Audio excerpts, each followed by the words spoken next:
안녕하십니까. 예배 참석하신 성도님들 진심으로 환영합니다. 하나님의 은혜를 경험하는 귀한 시간 되기를 바랍니다. 하나님의 말씀 사도행전 6장 1절부터 7절까지의 말씀을 읽겠습니다. 사도행전 6장 1절에서 7절까지.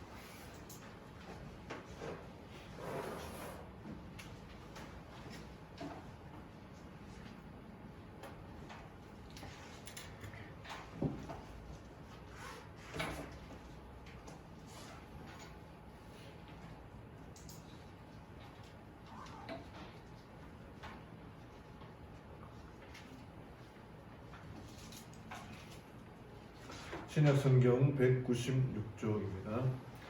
제가 천천히 읽어드리겠습니다. 킹 제임스 버전, 흠정역 성경 버전으로 읽어드리겠습니다.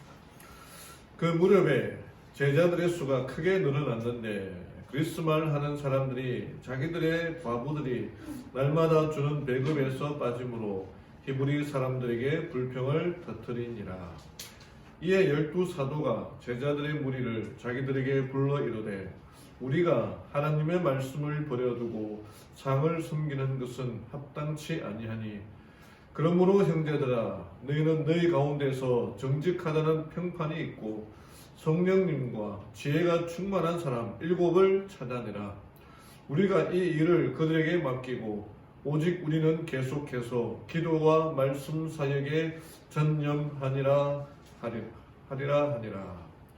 온 무리가 이 말을 기쁘게 여기고 믿음과 성령님이 충만한 사람 스데반과 빌립과 브루고로와 니가노르와 디몬과 바베나와 안디옥 출신의 유대교 개종자 니굴라를 택하여 사도들 앞에 세우니 사도들이 기도하고 그들에게 안수하니라.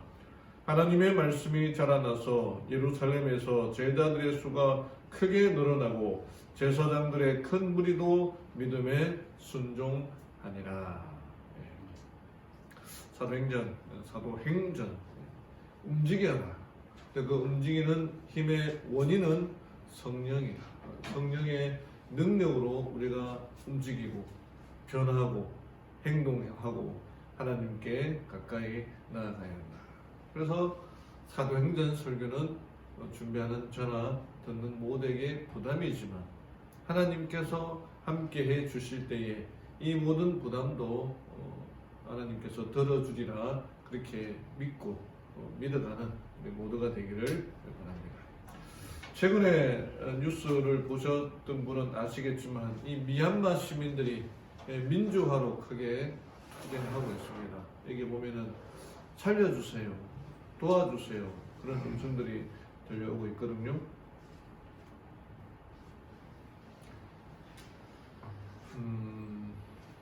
소리가 안 나온 이유가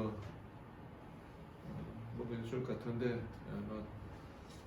틀지 말라는 또 하나님의 뜻이라고 생각이 되는데 미얀마의 한 젊은 학생이 한국어를 전공한 한 학생이 한국 대사관 앞에서 도와주세요. 우리들의 모습을 그냥 버리지 마시고 도와주세요. 그러니까 뒤에 있는 또 같은 학생들이 같이 도와주세요 하는 그 음성들이 들리거든요. 여러분 이 미얀마를 위하여 우리가 뭐 한참이나 떨어져 있는 저 멀리 있는 뭐 베트남까지는 가보셨고 뭐 해보셨겠지만 베트남 이쪽에 있는 미얀마라는 곳을 위하여 여러분 또 기도해 주시고 이곳에도 마치 우리나라가 80년대에 광주 민주화 운동 있었던 것처럼 그와 비슷한 일들이 일어나고 있는데 이 일을 위해서 성도님들 기도해 주시기를 부탁드리겠습니다.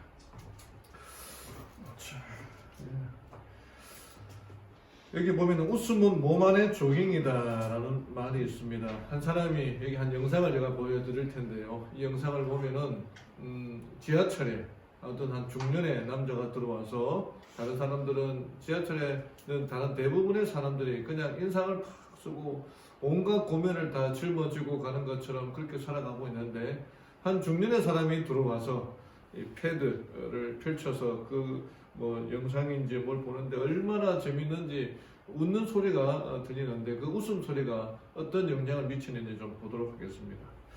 잠깐 영상이 왜 소리를 좀 제가 좀 확인하고.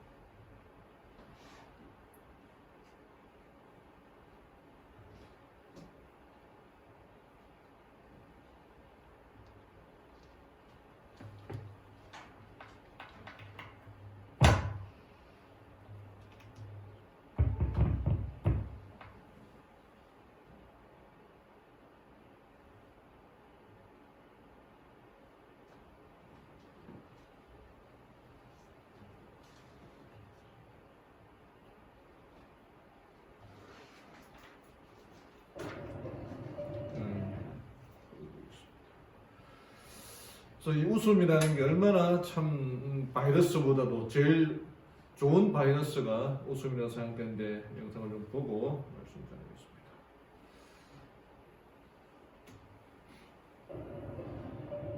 한 중년 남자가 지하철에 패드를 펼쳐서 이렇게 웃고 시작합니다.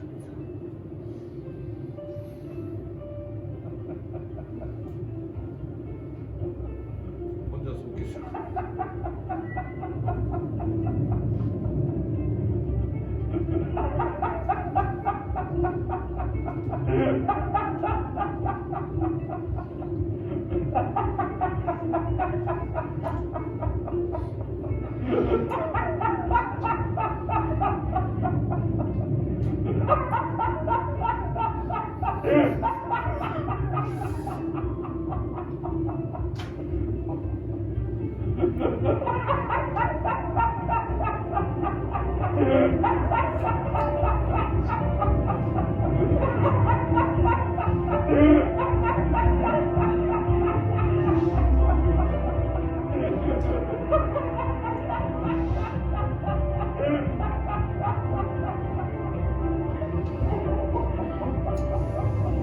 이 말이 무슨 말인지 모르겠지만 안 웃기십니까? 네, 웃음으로서 뭐 오늘 보니까 날씨가 바람도 많이 불고 춥고 하지만 이 웃음소리를 통해서 우리가 가져야 할 전해야 할 복음이 웃음과도 같은 거죠. 전하면 웃고 즐거워하는 이 모습들을 통해서 한번 웃으면서 오늘 한주를 시작하기를 바랍니다. 한 젊은이가 지혜를 얻기 위해서 현자 지혜로운 사람을 찾아가 그의 제자가 되었습니다. 근데 몇 달이 지나도록 뭐 국어도 그렇고 수학도 그렇고 영어도 그렇고 아무것도 가르쳐 주지 않는 겁니다. 그래서 어느 날 불만에 찬 제자가 선생님에게 물었습니다. 선생님, 저에게 왜 아무것도 안 가르쳐 주십니까? 라고 하니까 이 선생님이 제자에게 질문했습니다. 저기 벽돌 뒤에 많은 금괴가 있다고 하자. 그런데 돌벽으로 막아 두었으니 어떻게 꺼낼 수가 있겠느냐? 그때 제자가 망설이지 않고 대답하기를 망치로 돌벽을 깨뜨리고 꺼내면 됩니다. 라고 물었습니다. 그래서 선생님이 그래, 내 말이 맞다. 그러면 하나 더 묻겠다. 여기 있는 이 달개 아래서 생명을 꺼내려면 어떻게 해야 하는가? 그랬더니 잠시 고민하더니 이 아래서 생명을 꺼내려면 어떻게 해야 됩니까? 그랬더니 잠시 고민하더니 품어주고 따뜻하게 해주고 기다려줘야 합니다. 그랬더니 선생님이 대답하기를 그래, 그렇게 품어주고 사랑해주면 그 안에서 생명이 자라서 스스로 껍질을 깨고 나오게 된단다. 그러나 많은 사람들은 망치로 껍질을 깨는 줄 알지. 물론 망치로 껍질을 깰 수는 있다. 그러나 망치로 깨서는 단 하나의 생명도 건질 수 없단다. 생명을 건지기 위하여서는 품어주고 사랑하고 기다려라. 오늘 사도행전 6장에 나타나는 말씀들을 통해서도 우리가 배울 수 있는 것 중에 하나가 기다리는 것, 품어주는 것, 사랑하는 게 필요하다는 것입니다. 정말 사랑이 이제 사라지는 시대에 점점 이게 옛날에도 사랑이 없는 시대였지만 지금도 사랑이 사라지고 가고 있는 시대가 있습니다. 요즘 뭐 젊은 어떤 한 아줌마가 자기 6살 난 딸을 그냥 창문에다가 집어 던지는 일이었지 않습니까? 그걸 어떤 한 가게집 사장이 그걸 아기를 받았는데 자꾸만 이렇게 또 다시 떨어뜨리고 그 다음에 또 그 엄마가 또 3층에서도 뛰어내렸는데 그걸 또 받으려고 하다가 또 다치고 정말 이해할 수 없는 일들이 일어나는 이 시대에 다시 한번 사랑이 필요하고 사랑이 중요하다는 것을 깨닫게 하게 됩니다. 이 사도행전 6장에 보면은 정말 말씀대로 살려 2장에서 성령의 충만함을 받은 사람들이 말씀대로 살려고 하고 뭐 외국말도 하고 정말 교회가 부흥이 일어나는 그때에 아나니와 삽비라 사건이 일어나고 여러 좋은 일들이 많이 일어나지만 또 안 좋은 일들이 일어나기 시작합니다. 6장에서 교회에 문제가 생기기 시작합니다. 정말 완전하고 완벽한 교회라고 생각했던 그 사도시대 초대 교회에 그 교인들 가운데에 불평을 말하는 사람들이 나타나고 불만을 말하는 사람들이 나타나게 됩니다. 왜 그런 일이 일어났을까? 그럼 왜 그런 일이 정말 좋은 교회라고 생각되는 그 초대 교회에 완벽한 교회라고 생각되는 그 교회에 왜 그런 일이 일어나게 되었을까? 오늘 그 말씀을 통해서 그에 대한 답을 좀 찾아보기로 합니다. 그리고 이 사도들이 그에 대한 불평과 불만과 그 교회의 문제를 해결하기 위하여 7집사를 선택하게 되는데 그 7집사를 통해서 그 문제를 해결하는 모습을 통해서 우리가 또 어떠한 사람이 되어야 마땅한지 살펴보도록 하겠습니다. 오늘 말씀의 제목은 하나님의 충실한 일꾼이 되자라는 제목으로 짧은 시간 은혜 받기를 원합니다. 첫 번째로 배울 수 있는 것은 이 원망을 넘어서 감사하라는 것입니다. 이게 1절에 그 무렵에 제자들의 수가 크게 늘어났는데 그리스말 하는 사람들이 자기들의 과부들이 날마다 주는 배급에서 빠짐으로 히브리 사람들에게 불평을 터뜨리니라. 초대교회가 직면한 두 번째 문제는 뭐였냐면 첫 번째는 아나니아와 삽비라의 사건이었고 두 번째는 그 교회에 히브리파, 헬라파 사람들이 있었다는 것입니다. 교회가 초대교회에 정말 완벽한 교회 어떻게 두 파가 있을 수가 있습니까?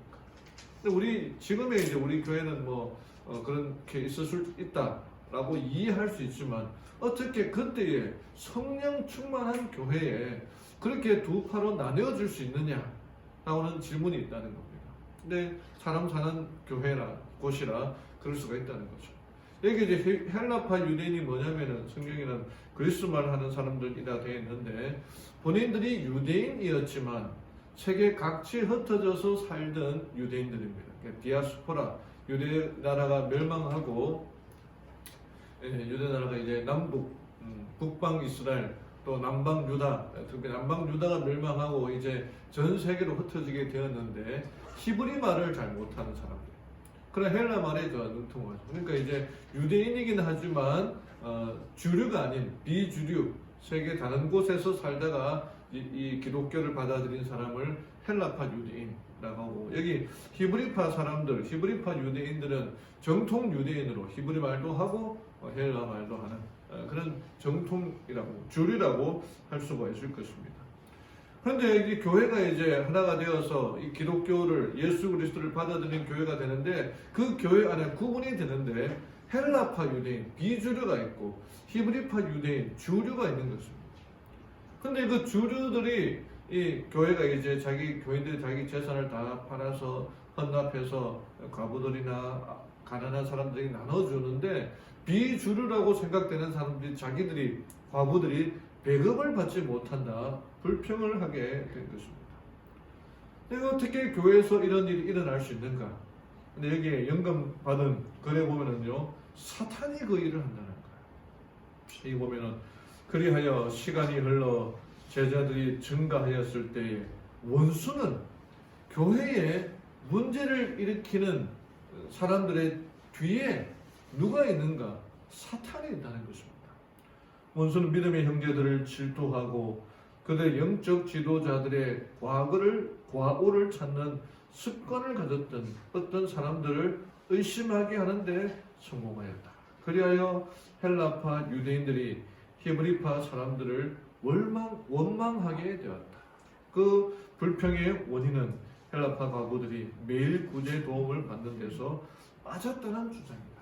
이게 참 사탄이 공격하기 교회 안에서 공격하기 제일 쉬운 사람들이 이게 질투하는 사람들, 그 다음에 영적 지도자들의 과오를 찾는 사람들, 그런 습관을 가졌다는 사람들을 공격한다는 거예요. 여러분, 우리가 여기 사실 여기 초대교회의 특징들은 거기 있는 구성원들 중에 지도자급 되는 사람들은 다 성령을 받은 사람들입니다. 성령께 정말 뜨거운 그 경험을 했던 사람들, 우리보다도 더 희한한 경험을 했던 사람들이 그 교회의 구성원이 되었는데, 사단은 그런 영적 성령을 받은 사람들이라 할지라도 그 사람들을 살살살살 해서 문제를 만들어낸다는 거예요. 여러분, 우리가 교회 안에서 여러 가지 뭐 정상적인 뭐 건의 사항이나 뭐 그런 것들을 할 수가 있지만, 그 생각들이 내가 사탄에서 주는 생각인가, 하나님께서 주는 생각인가 깊이 고민하고 기도해야 된다는 것입니다. 그렇지 않으면 어느 순간 내가 사탄의 도구로 쓰임받게 될지 모른다는 거죠. 이게 불평하는 사람들에 대한 재미있는 이야기가 있는데, 이 톨스토이라고 하는 이 러시아의 대문학가가 집 지은 사람의 잘못일까, 건축자의 잘못일까라는 그런 책을 쓴 게 있습니다. 이 톨스토이가 어렸을 때에 자기 집에 도자기 같은 게 비싼 그릇들이 많았다고 합니다. 근데 아버지가 그 도자기들 아주 애지중지하면서 소중히 여겼는데, 톨스토이 여동생이 그 아빠가 가지고 있는 도자기 중에 아주 아름다운 그 도자기에 마음이 들었다. 그래서 늘 아빠한테, 아빠 저 도자기 저한테 주면 안 돼요, 저한테 주면 안 돼요, 막 그렇게 하는데, 아버지가 그것을 어린 딸에게 선뜻 줄 리가 없죠. 그러다가 크리스마스 날이 다가오는 어느 날에 그 톨스토이의 그 여동생이 아버지한테, 아버지 저 도자기 저한테 주세요, 그렇게 하는데, 달라고 얘기하면서 그냥 안 준다고 하니까 눈물을 주르르 흘리면서 아빠 주세요. 그러니까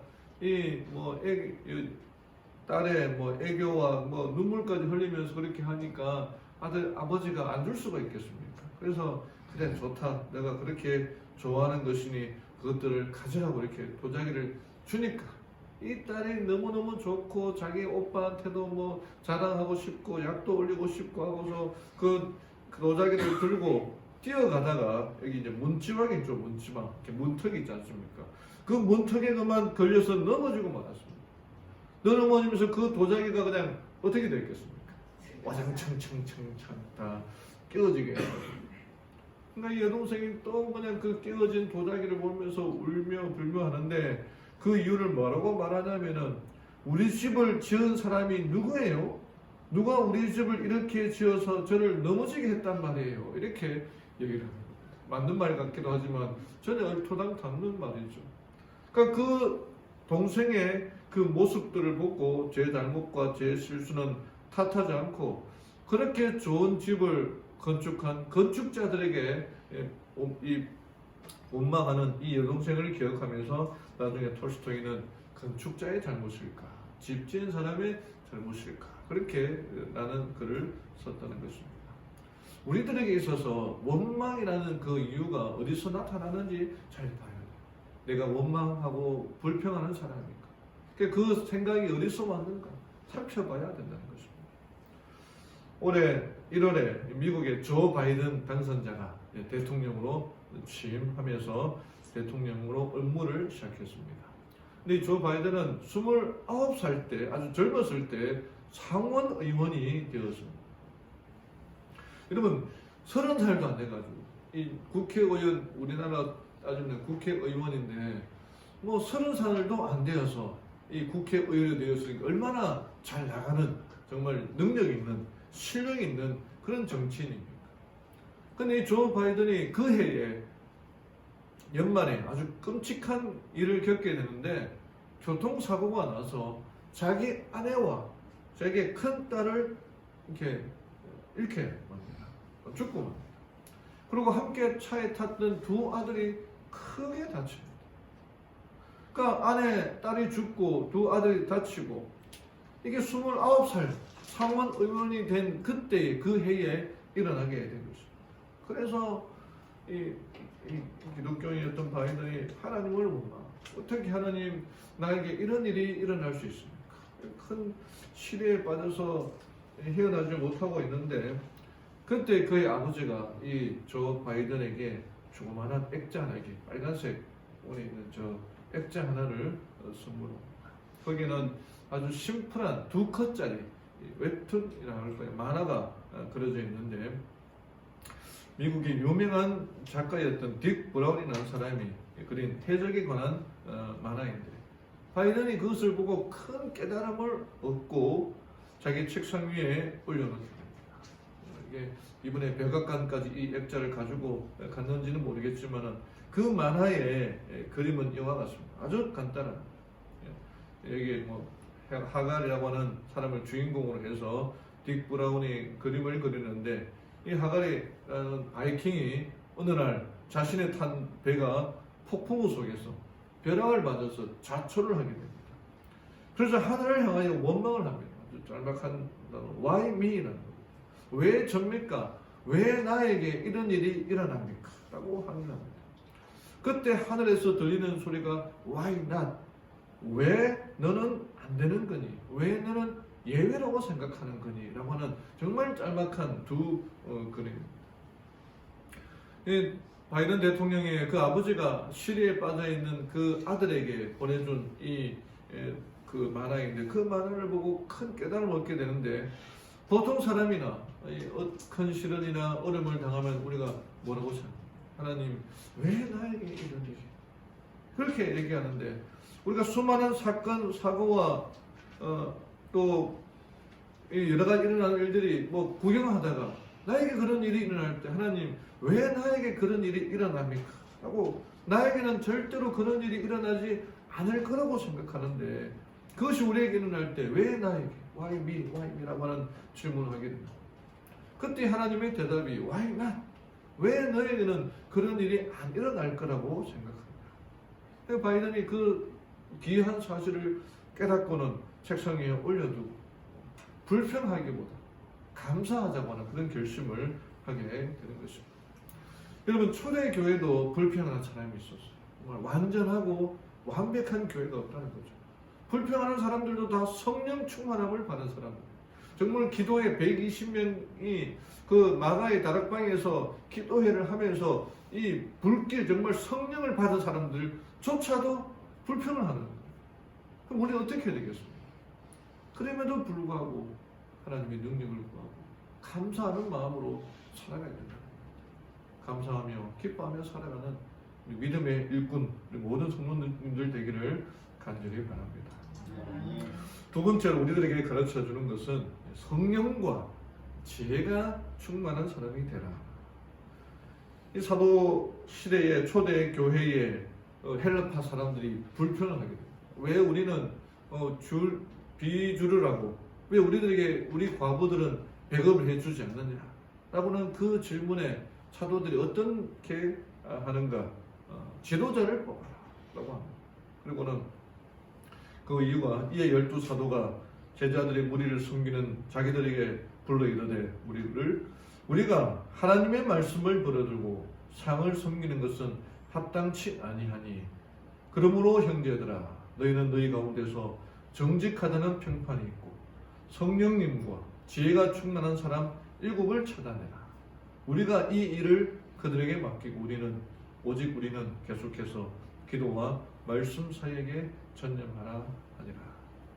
두 번째 이 문제를 해결할 수 있는 두 번째 방법이 성령과 지혜가 충만한 사람. 여기는 정직하다는 평판이 있다라고 하는데 다른 성경에는 칭찬받는 사람을 일꾼으로 택하라고 말합니다. 그럼 우리가 이 문제 해결에 성령과 지혜가 충만한 사람이 되어야 된다. 성령 얘기하면은 성령 충만 그러는데 성령 충만이 어떤 사람을 성령 충만합니까? 나는 성령 충만한 사람이라 손 한번 들어보십시오. 장로님 손 내려주셔도 되겠습니다. 손 안 들었습니다. 제가 국회로 오산반이었는데 성령 충만 그러는데 무엇이 성령 충만을 말하는 겁니까? 이게 화이트인이 말하기를 하나님의 성령이 사람의 마음을 사로잡을 때 생애가 변화된다. 죄악적인 생각은 사라지고 악한 행위와는 인연을 끊게 된다. 사랑과 겸손과 화평이 분노와 시기와 분쟁을 대신한다. 기쁨이 슬픔을 대신하고 용모는 하늘의 빛을 반사한다. 성령 충만한 사람, 고집센 사람일까요? 어떻게든 자기의 이 입장을, 주장을 관철하려고 하는 사람. 그게 자기 성령 충만한 사람이라기보다 자기 생각으로 가득 찬 사람일 거예요. 그러면 하나님의 은혜로, 말씀으로 가득 찬 사람이에요. 그게 찌르면은 성령에 관한, 말씀에 관한 이야기가 됩니다. 이게 찌르면은 이게 안 좋고 저게 안 좋고 그런 불평하는 게 아니라 정말 마음에 하나님의 말씀으로 가득 찬 사람이 되어야 된다. 그게 성령 충만하라는 것입니다. 저는 한번 소개해드린 시인데, 이 나영자라는 분이 염색이라는 시를 썼는데 정말 마음에 듭니다. 그냥 주님으로 푹 물이 들면 좋겠습니다. 물감이 천에 물을 들이듯 주님으로 제가 물이 들면 좋겠습니다. 가르치는 것과 사는 것 따로 있고 아는 것과 행하는 것 따로 있으며 깨달음과 실천이 따로가 아니라 가르치는 것 그리고 사는 것은 구분되어 있지 않잖아요. 그런데 뭐 가르칠 땐 잘 가르치고 사는 것은 따로 살아가는 경우가 얼마나 있습니까? 아는 것, 그럼 행하는 것이 따로, 깨달은 것, 실천이 따로가 아니라 주님의 삶이 내 몸에 배어버려서 그냥 사는 것이 예수님을 닮을 수 있다면 정말 좋겠습니다.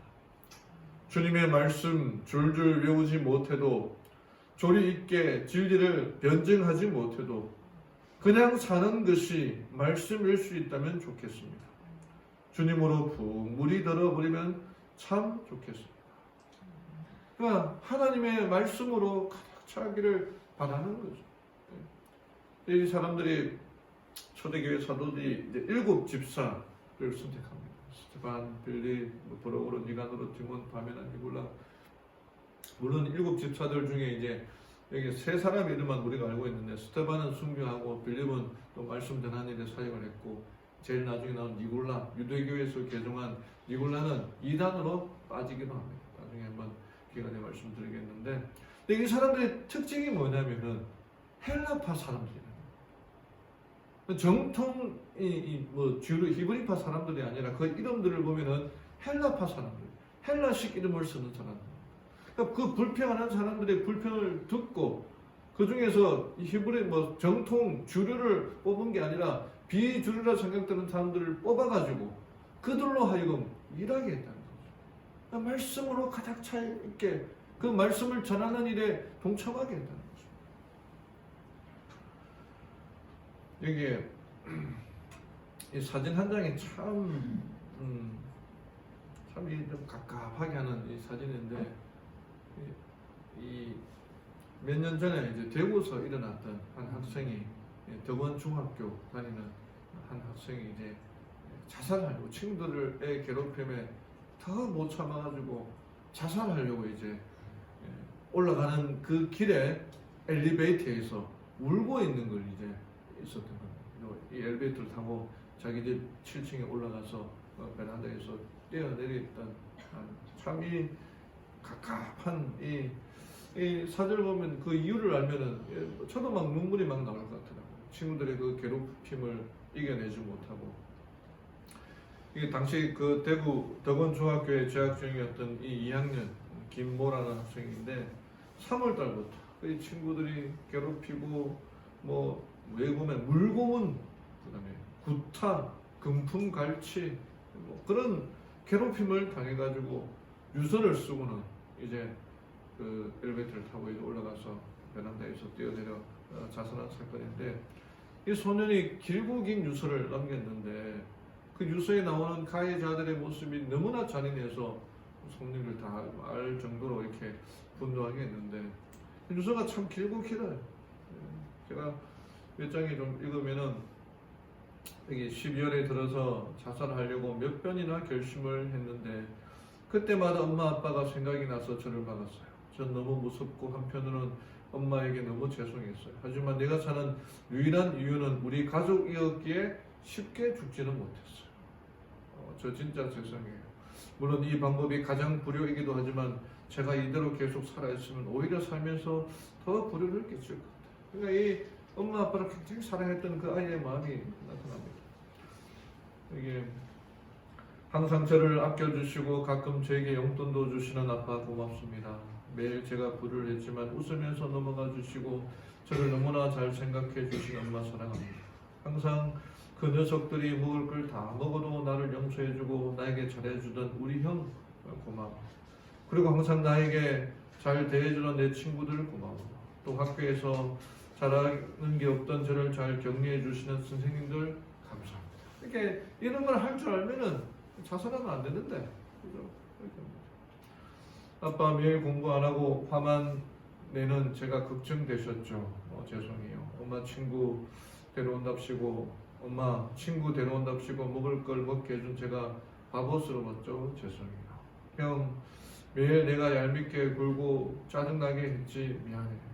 하지만 내가 그런 이유는 이게 뭐 이런저런 이유들 다 그 친구들 괴롭힘 때문에 저희 가족들이 행복하다면 저도 분명 행복할 거예요. 걱정하거나 슬퍼하지 마세요. 언젠가 우리는 한 곳에서 다시 만날 거예요. 이게 참 잘못된 생각이죠. 아마도 저는 좋은 곳은 못 갈 것 같지만 우리 가족들은 꼭 좋은 곳을 갔으면 좋겠네요. 이렇게 쭉 하는데 정말 이런 사람들이 세상에 참 많이 있다는 거예요. 여러분 이 일에 7 집사로 부름받은 사람들이 가난한 사람들을 도와주었던 것처럼 소외되고 어려운 사람들 도와주었던 것처럼 우리가 이 일을 해야 되는 거예요. 우리가 정말 7 집사로 부름을 받았다는 거예요. 하나님의 일꾼을 부름받은 우리들이 해야 할 사명들이 여기 있다는 거예요.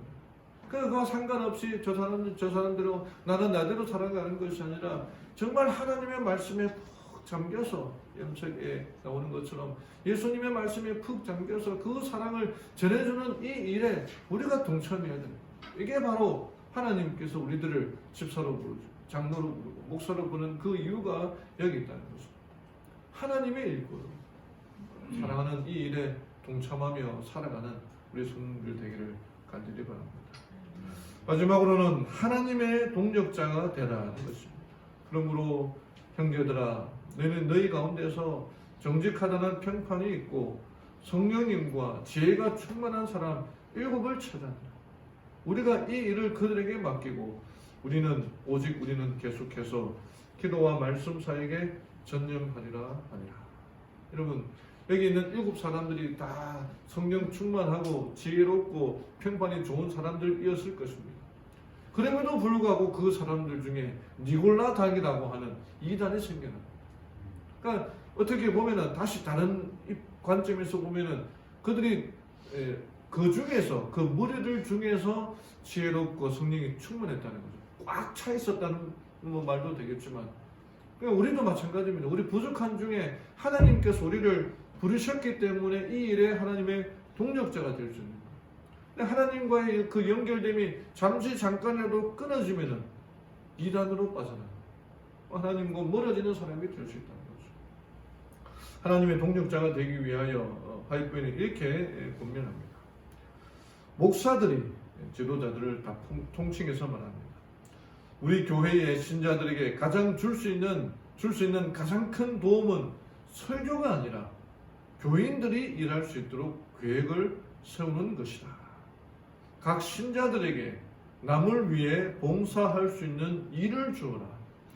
또한 그리스도의 은혜를 받은 자들은 그리스도를 위해 일하여야 할 의무가 지워져 있다는 것을 그들에게 알게 하라. 그리고 모든 신자에게 일하는 방법을 가르쳐라. 특히 신앙을 새로 받아들인 자들을 하나님과 동력자가 되도록 교육하라. 우리 지도자들 해야 할 일이 뭐라는 겁니까? 설교도 중요하지만 가장 큰 도움은 교인들로 하여금 일할 수 있도록 일을 주라는 거죠. 교회 와서 말씀을 듣고 그냥 가는 것이 아니라 교회 와서 내가 어떤 일을 해야 할 것인가 그 일을 주라는 겁니다. 복음교육자에 나오는 한 이야기가 있습니다. 공장장의 이야기가 있습니다. 하이프인이 쓴 글인데 여러분들 많이 들어보셨을 것입니다. 이분이 얘기하기를 어떠한 뭐 제분소 밀가루를 만드는 그 공장에 이 주인이 하루는 공장에 가보니까 공장장은 기계실에서 그 기계를 고치고 있고 나머지 6명의 직공들은 공장장이 기계를 고치는 것을 지켜보고 있었습니다. 그래 해서 그 주인은 어떻게 했을까요? 구경하고 있는 6명의 그 직원들을 해고한 것이 아니라 그 공장장, 기계를 고치고 있는 공장장을 해고하고는 쫓아보냈습니다. 공장장이 대단 질문하기를, 아니 제가 그렇게 열심히 했는데 왜 저를 쫓아내십니까? 그렇게 물어보니까 그때 주인이 말하기를, 나는 그대로 하여금 6사람을 감독하려고 그들을 공장장으로 세웠는데 내가 본 6사람은 놀고 있고 당신 혼자 일하고 있으니 당신은 일을 잘못하고 있다. 그 공장장을 쫓아보낸 거죠. 교회의 직분을 맡은 사람들은요, 내가 이 일을 잘하고 있다라고 하는 것이 아니라 내가 그 일을 하는 것이 아니라 그 일을 함께 하도록, 동력하도록 일을 주어야 된다는 거죠. 이게 성경이 우리들에게 가르치고 있고 오늘 이 사도행전 6장에 나타나는 그 기별의 하나는 것입니다. 일을 주라는 것입니다. 미국의 스탄 톨러와 알란 넬슨이라는 사람이 쓴 책에 별 5개짜리 교회라는 책이 있습니다. 5스타라는 것. 호텔을 기준으로 우리나라는 뭐 무궁화가 몇 개 있는가 하는데 전 세계적으로 볼 때 호텔이 이제 등급이 있는데 별 하나, 별 2개, 별 3개, 최고 좋은 게 별 5개, 뭐 6개도 있고 7개도 있다고 하는데 제일 좋은 게 5개, 초특급 호텔이 있습니다. 근데 이 저자가 교회를 호텔과 비교했는데 별이 3개짜리 교회가 있고 4개짜리 교회가 있고 또 5개짜리 교회가 있는데 별 5개짜리 호텔이 되려면은 건물이나 시설만으로 불가능하다는 거예요. 시설이 아무리 좋아도 별 5개가 될 수 없다는 겁니다. 뭐가 더 있어야 되느냐? 서비스와 그 질이 문제라는 거죠. 그 손님들이, 투숙객들이 최상의 서비스, 정말 좋은 시설에서 최상의 서비스를 받으면은 그 호텔이 별 5개짜리 5성 호텔이 될 수 있다는 거죠. 여기 이런 이야기가 있습니다. 이 책에, 우리 한글로 번역된 책에는 되어 있지 않는데 영어 그 책에는요, 그 앞에 최선을 다해서 하나님과 하나님의 백성들을 섬기는 교회. 이 책에서 강조하는 게 교회의 수준은 그 교회의 건물이나 모이는 수에 있지 않고 하나님과 사람들을 향한 그 서비스의 질에 달려있다는 것입니다. 우리가 어떻게 하나님과 하나님의 백성들을 섬길 수가 있는가? 사랑으로 최선을 다해서 섬기는 교회가 되어야 된다는 겁니다. 여기 아미시 그레이스라고 하는 이 책이 있습니다. 아미시 사람들의 용서라고 이렇게 번역이 되는데 이 책에 2006년 10월에 이 아미시라고 하는 이 신앙 공동체의 사람들, 이게 나오는 것처럼 남자들은 이렇게 검은 옷, 흰색 뭐 와이셔츠 같은 거, 그리고 이렇게 턱수염을 기르고 모자를 쓰고, 여자들은 그냥 이렇게 주방에서 일하는 것 같은 그런 간소한 차림에 모자를 쓰고 이런 이 공동체의 기독교의 한 분파인데, 이 사람들이 모여 사는 공동체가 있습니다. 이 사람들은 아직도 마차를 타고 다닌다고 그렇게 합니다. 이 펜실베니아주에 있는 그 랭커스터라고 하는 아미시 사람들의 그 공동체 한 학교에 아주 비극적인 일이 발생하는데, 이 아미시 사람들의 그 사는 곳에서부터 우유를 이렇게 수거해서 납품을 하는 찰스 로버트라는 한 젊은이가 그 학교에서 수업하고 있는 그 교실에 들어가서 남자들을 다 보내라 그러고 그다음에 여자들만, 여학생들만 남아있는 그 교실에 들어가서 총을 쏴가지고 5명의 소녀가 죽고 5명의 소녀가 크게 다칩니다. 그 학교가 작은 소규모 학교니까. 그러니까 미국이 아주 큰 충격을 받습니다. 왜냐하면 이 아미시 사람들은 어떻게 보면은 이 미국의 문명 생활과 떨어져서 따로 자기들만의 공동체를 만들어서 뭐 차나 그런 걸 타고 다니는 게 아니라 마차를 타면서 그렇게 살아가고 있는 그곳에서도 총기 사고가 일어날 수 있다는 그 사실에 큰 충격을 받습니다. 근데 미국 사람들이 더 큰 충격을 받는데 그게 뭐냐면 그 5명의 소녀가 죽고 5명의 소녀가 다쳤는데 그 10명의 아이들의 그 부모들이 자기들의 딸을 공격하고 죽였던 그 찰스 로버트 사람을 용서해주는 사건이 일어나게 된 겁니다. 그래서 아미시 그리스라는 게 영화로도 만들어졌는데 그 책에 그 사건이 발생한 다음에 그 사건이 왜 일어났는지를 분석하고 그 아미시 공동체가 보여준 그 피해자들이 보여준 그 은혜와 용서가 무엇인지를 설명하기 위해 만든 책입니다. 아미시 사람들의 은혜라는 그 책보다는 하나님의 은혜라는 하는 게 더 적절해 보입니다. 피해자들은 가해자들의 피해자와 그 가족들은 용서를 실천하는데 아이들을 죽였던 그 가해자를 장례식 때 초청하고 그 가족들을 초청해서 사건이 그 월요일날 터졌는데 로버트 가해자가 죽고 자살하고 장례식이 토요일에 이루어졌는데 이 가해자가 죽었던 그 장례식에 그 75명의 그 문상객들이 모였는데 그 중에 절반이 아미시 사람들이 모여서 그 장례식에 참석해서 위로해주고 했다는 것입니다. 그리고 미국 전역에 이 아미시 공동체에 성금이 닿지 않는데 약 400만 불, 그러니까 만 불이 1000만 원 정도 되니까 그냥 40억 가까운 금액이 여기에 도착하게 됩니다. 이 책에 그 두 손녀를 읽고 대단히 허전한 마음으로 학교 주변에 왔다 갔다 하는 할아버지가 있었습니다. 근데 그 할아버지에게 이 기자가 질문을 합니다. 범인의 가족에게 얼마나 큰 분노가 치밀어옵니까? 근데 이 할아버지가 아닙니다. 그들을 이미 용서하셨다는 것입니까? 내 마음속에는 그렇습니다. 이 기자가 하도 황당해서 그것이 어떻게 가능합니까? 질문하니까 아주 놀라운 간증을 하는데 하나님이 도우셨기 때문입니다. 이 두 손녀를 잃은 할아버지가 그 범인에 대한 그 억울함, 분노 얼마나 그게 차오르겠습니까? 이렇게 얘기하기를 용서가 가능한 것은 우리가 예수 그리스도를 믿는 믿음 때문입니다. 찬양과 영광을 받으실 분은 우리 아미시 공동체가 아니라 그분입니다. 그렇게 고백합니다. 그러니까 용서를 하는 그 이유가 자기들이 하나님께로부터 용서를 받았기 때문에 용서한다는 것입니다. 정말 아름다운 하나님의 사랑의 모습들을 보여줍니다. 제가 처음에 이야기할 때 이게 아래 있는 생명을 얻어내기 위하여 품어주고 사랑하고 기다리라라고 말씀을 드렸지 않습니까? 우리는 이런 하나님의 충실한 일꾼, 하나님께서 우리들에게 보여주신 그 사랑을 가지고 살아가야 됩니다. 우리로 하여금 불평하게 만들고 원망하게 만드는 것은 사단이 하는, 사단이 그냥 놀고만 있는 것이 아니라 우리가 열심히 일하고 있는 것처럼 사단도 열심히 일하고 불평하게 만들고 원망하게 만들고 그 원망을 넘어 감사하는 우리 소명들 되기를 바랍니다. 성령 충만한 사람이 되죠.